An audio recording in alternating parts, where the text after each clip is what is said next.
It has now been nearly 2 weeks since Nancy Guthrie, an 84-year-old resident of Tucson, mysteriously vanished from her home in the early hours of February 1st, 2026.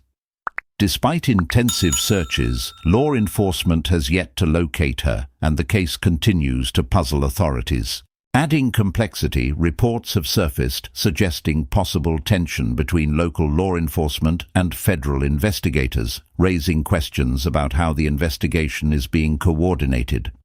A video that recently circulated online is receiving particular attention. According to TMZ, the footage shows a man moving backward deliberately on the front steps of a residence roughly 6.5 miles from Nancy Guthrie's home on January 23rd. While the video blurs the individual's face, the presence of facial hair has been noted. This detail resembles the facial hair partially visible under a ski mask in FBI-released images from the front steps of Nancy Guthrie's home on February 1st. The man in the January video quickly leaves the area after a dog starts barking. While it remains uncertain whether this individual is connected to Nancy's disappearance, authorities are reportedly treating the footage seriously. Meanwhile, new evidence from the FBI has shed light on the suspect's potential identity.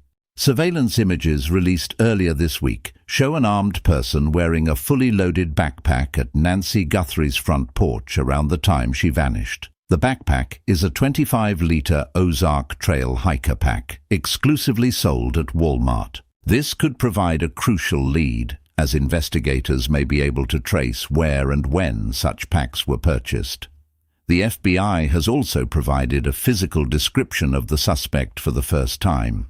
The individual is described as a male, approximately 5'9" to 5'10", tall, with an average build. While seemingly straightforward, height can be a key identifier, helping narrow down potential suspects. In addition, the FBI has increased the reward for information leading to Nancy Guthrie's location or the identification of the perpetrator to $100,000. Complicating the case further are reports of multiple gloves being recovered in areas surrounding Nancy's neighborhood. Authorities are testing these items for DNA, though there has been some debate over which lab should handle the analysis. According to Pima County Sheriff Chris Nanos, gloves were found in a variety of locations, some roughly 10 minutes east or west of Nancy's residence. However, none were discovered directly on her property. While the presence of these gloves may or may not directly link to Nancy's abduction, they remain a key piece of evidence under examination.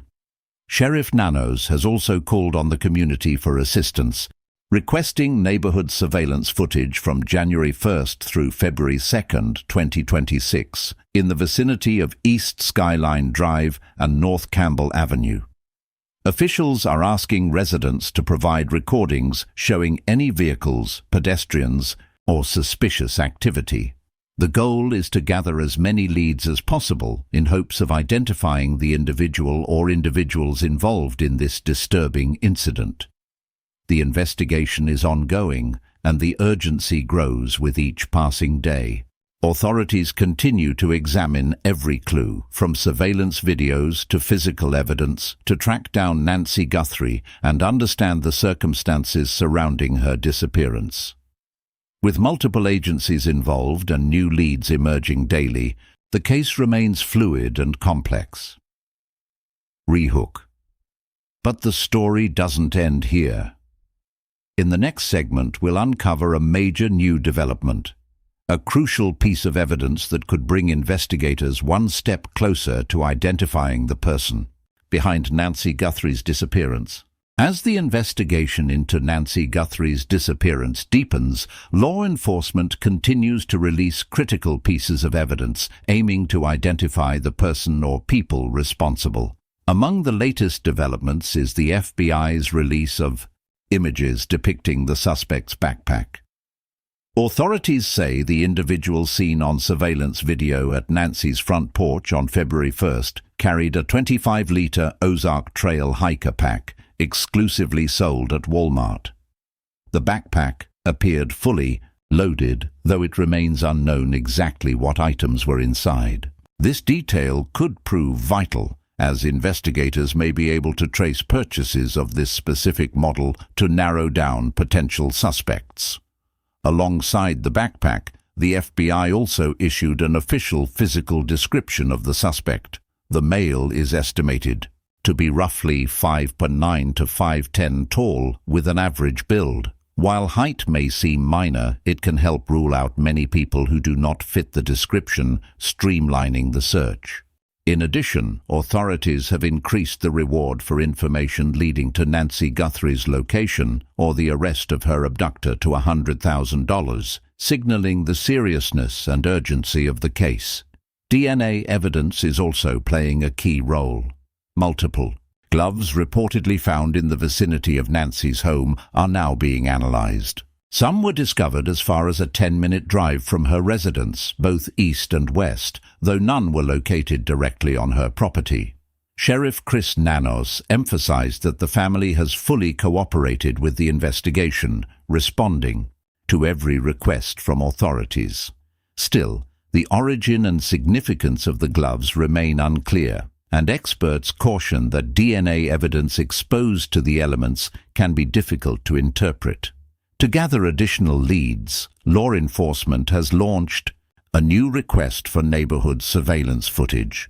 Residents along East Skyline Drive and North Campbell Avenue near Nancy Guthrie's home have been asked to provide video from January 1st through February 2nd. Authorities are specifically looking for any vehicles, pedestrian activity, or suspicious behavior that could offer clues. Law enforcement has also encouraged residents using home security apps to submit recordings, many of which will carry a verification badge to ensure authenticity. Earlier attempts to collect surveillance footage were more narrowly targeted. Agencies sought recordings from the Catalina foothills area at specific times, including January 11th between 9 p.m. and midnight, and the morning of January 31st between 9:30 a.m. and 11 a.m. These times were chosen based on reports of suspicious activity, including a vehicle seen on Via Entrada around 10 a.m.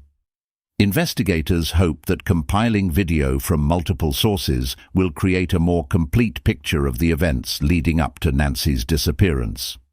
Meanwhile, law enforcement continues to revisit key locations connected to the case. Daily searches of Nancy Guthrie's home and surrounding neighborhood are ongoing as authorities comb for overlooked clues and track emerging leads. The persistence is critical. Even subtle details, such as footprints, discarded items, or unusual patterns in traffic, could help investigators reconstruct the suspect's movements. Experts note that revisiting scenes multiple times is standard procedure in complex cases, allowing investigators to piece together a coherent timeline while ensuring the chain of custody for evidence is maintained. The combination of physical evidence, surveillance footage, and public cooperation is gradually building a network of leads. Each day brings new data, from the unique backpack to neighborhood videos and potential DNA traces, giving investigators multiple avenues to explore. Despite the passage of nearly 2 weeks, authorities remain committed to following every tip and uncovering the truth behind Nancy Guthrie's mysterious disappearance. Rehook.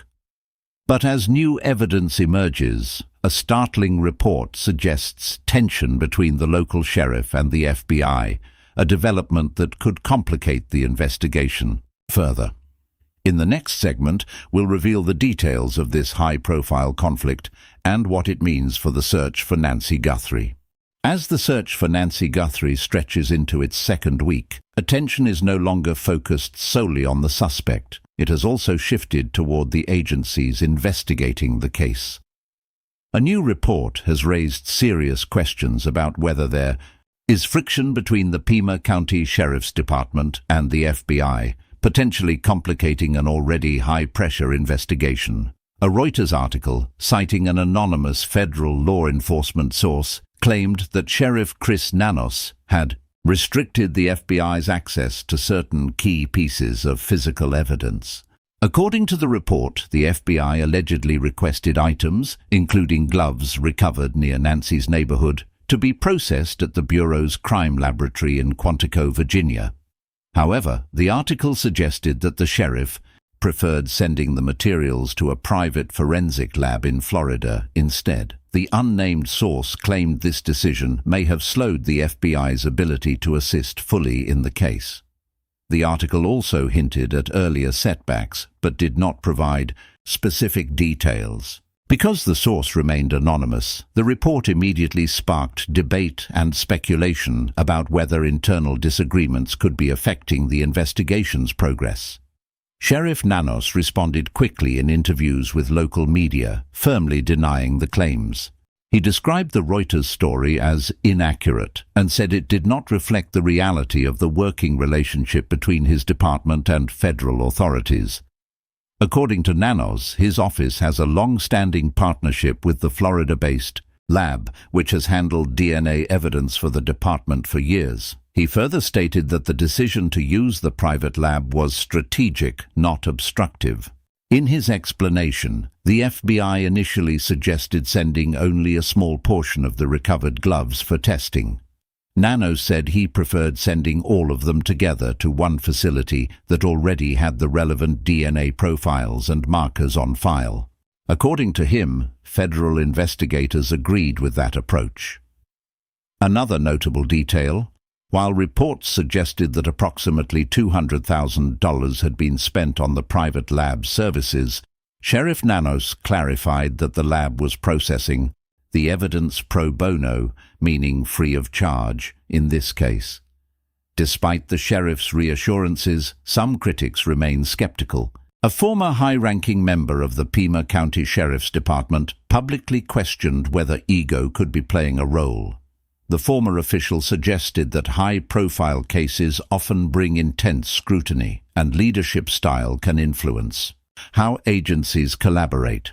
However, those comments reflect opinion rather than confirmed fact. From an investigative standpoint, the debate centers on speed and efficiency. The FBI Crime Lab is known for its advanced resources and national databases, while private labs sometimes operate under contractual timelines. In urgent cases, even small delays can feel significant. That said, disagreements over forensic processing are not uncommon in complex investigations, especially those involving multiple agencies. Publicly, both the Sheriff's Office and the FBI continue to present a united front. Officials maintain that communication between agencies remains strong and that all major decisions are being discussed collaboratively. Still, the mere suggestion of tension has added another layer of complexity to a case already under intense national scrutiny. What remains undisputed is this: nearly 2 weeks have passed since Nancy Guthrie was taken from her home, and investigators are still racing against time. While debates over evidence handling unfold behind the scenes, the central question has not changed. Where is Nancy, and who is responsible?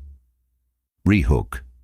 In the next part, we'll examine the detained suspect near the US-Mexico border, the role of cell phone data in tracking leads, and the growing influence of online sleuths who believe they may have identified the masked figure seen on surveillance video. As investigators continued to process forensic evidence and address questions about lab testing, another major development captured public attention: the detention of a man near the US-Mexico border. For a brief moment, many believed authorities may have been closing in on the person seen in surveillance footage outside Nancy Guthrie's home. Earlier this week, law enforcement detained a man named Carlos in Rio Rico, Arizona. According to reports, federal investigators identified him using a combination of cell phone data and traffic analysis. While officials have not disclosed the exact technical details, such data can include tower pings, movement patterns, and device proximity to certain locations. In modern investigations, digital footprints often play a critical role in narrowing down potential leads. However, after several hours of questioning, Carlos was released. Authorities stated they were satisfied with his alibi at this stage of the investigation. Sheriff Chris Nanos later commented that there were multiple factors, not just one data point, that led investigators to question him. Still, no charges were filed, and Carlos has publicly maintained his innocence. According to family members, law enforcement showed them surveillance images of the masked suspect and asked whether they believed it was Carlos. They reportedly said no. This detail has fueled debate. Did investigators truly believe they had identified the suspect, or was this simply a necessary step in eliminating possibilities? The use of digital evidence in cases like this can be both powerful and complex. Cell phone data may indicate that someone traveled near a location, but it does not automatically prove involvement in a crime. Delivery drivers, service workers, and commuters can appear in datasets without any wrongdoing. Carlos himself suggested that, as someone who makes deliveries in Tucson, his presence in certain areas may have been coincidental. Meanwhile, the public remains intensely focused on the surveillance video released by the FBI. The masked individual seen approaching Nancy Guthrie's front porch has become the centerpiece of online speculation. Observers have analyzed everything from the person's posture to the way they walk. Some believe the suspect has a slight shoulder drop. Others point to visible facial hair beneath the ski mask. Adding to the online conversation, a well-known forensic artist posted an unofficial sketch based on the surveillance images. The artist emphasized that the drawing was speculative and not created in collaboration with law enforcement. Still, the image circulated widely across social media, prompting amateur investigators, often referred to as internet sleuths, to compare the sketch with individuals they believe resemble the suspect. Law enforcement has not endorsed the sketch and has not confirmed whether it aligns with their internal assessments. Investigators are often cautious about releasing too much visual information, as it can influence witness statements or generate an overwhelming number of unverified tips. At the same time, officials continue to re-examine physical locations connected to the case. Nancy's home and nearby areas have been searched repeatedly. Some members of the public have questioned why investigators return to the same sites day after day. However, seasoned detectives explain that revisiting scenes is common practice. As new information emerges, investigators often look at old locations through a different lens, sometimes uncovering overlooked details. For now, there is still no named suspect and no confirmed motive. The masked figure remains unidentified. Digital leads are being pursued, forensic tests are ongoing, and every day that passes increases the urgency. In the final part, we'll explore expert insight into how kidnappings like this are planned, whether multiple suspects may be involved, and why investigators believe the walls could soon be closing in on whoever is responsible. 13 days into the disappearance of Nancy Guthrie, investigators face a case that is as complex as it is urgent. While public attention has focused on lab disputes, surveillance images, and detained individuals, experienced detectives say the true challenge lies in understanding the logistics behind a crime of this scale. Kidnapping an elderly woman from her home in the early morning hours is not a simple act. It requires planning, timing, and coordination. Many experts believe the operation likely involved a vehicle, given the distance from Nancy's home to where certain items were recovered. It is difficult to imagine that someone could carry out such an abduction alone without transportation or prior knowledge of the area. Former homicide investigators familiar with cases like this often point to logistics first: entry and exit routes, timing of neighborhood activity, and the suspect's ability to avoid detection. The fact that the masked individual approached the front porch wearing a backpack suggests preparation. Whether that backpack carried tools, restraints, or other materials remains unknown, but its presence indicates intent. There has also been discussion about whether more than one person may be involved. While only one masked figure has been publicly shown in surveillance footage, large-scale crimes sometimes include accomplices who remain out of view, drivers, lookouts, or individuals coordinating remotely. Authorities have not confirmed multiple suspects, but they also have not ruled it out. Another factor complicating the case is time. In missing persons investigations, the first 48 hours are often considered critical. However, seasoned detectives caution that cases do not simply go cold after that window. Instead, investigations evolve. Digital data takes time to analyze. DNA processing, even when expedited, requires careful handling to ensure admissibility in court. Thousands of public tips must be reviewed, categorized, and verified. In high-profile cases like this one, public scrutiny adds additional pressure. Every decision made by law enforcement, from which lab processes evidence to how much surveillance footage is released, is examined and debated. But behind the scenes, teams of investigators continue methodically building timelines, cross-referencing phone data, analyzing video, and interviewing witnesses. One important reality remains: mistakes are often made when suspects feel pressure mounting. As more footage is released and descriptions circulate nationwide, the person responsible may begin to worry about recognition. Friends, coworkers, or acquaintances could start connecting the dots. That kind of psychological pressure has led to breakthroughs in past cases. At this stage, authorities have not named a suspect. They have not announced a motive, but they continue to emphasize that the investigation is active and moving forward. The increased $100,000 reward underscores the urgency and the belief that someone, somewhere, may hold a critical piece of information. For Nancy Guthrie's family and for the community watching closely, the waiting is undoubtedly painful. Yet, investigators insist they are pursuing every lead, from forensic testing and retail purchase tracking to digital mapping and surveillance review. If you have any information related to Nancy Guthrie's disappearance, officials urge you to contact the Pima County Sheriff's Department at 520-351-4900 or reach out to the FBI at 1-800-CALL-FBI or through tips.fbi.gov. The case is far from over. And as new evidence continues to surface, from forensic results to potential new video releases, this investigation could shift dramatically at any moment. When it does, the next breakthrough may finally answer the question everyone is asking: what really happened to Nancy Guthrie?